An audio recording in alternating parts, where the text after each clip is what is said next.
On that fateful day, it was the venue for a Taylor Swift-themed dance class, a gathering of young, vibrant lives filled with the promise of laughter and music. Instead, it became a scene of unspeakable violence.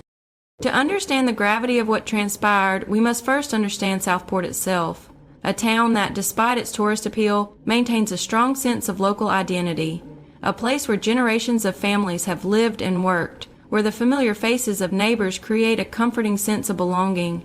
The shockwaves of this crime reverberated through every street, every home, because it violated the very essence of what Southport represented. The date, July 29, 2024, is now etched into the town's history.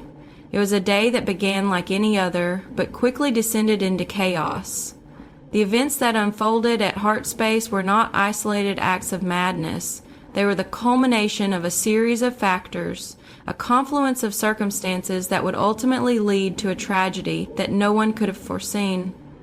In the coming minutes, we will delve into the timeline of events, tracing the steps that led to this horrific crime. We will examine the backgrounds of those involved, the victims, and the perpetrator, attempting to understand the motivations that drove such a devastating act.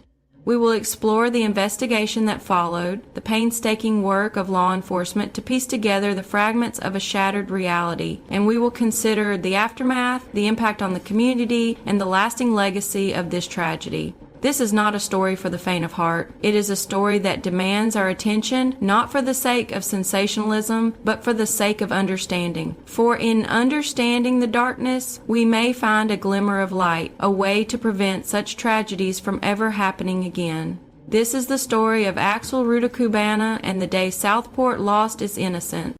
The morning of July 29, 2024 began with an unremarkable quiet. Axel Rudakubana, an 18-year-old resident, left his home address at CCTV footage, later painstakingly reviewed by investigators, captured his movements. He walked, not ran, a seemingly casual pace towards the town center.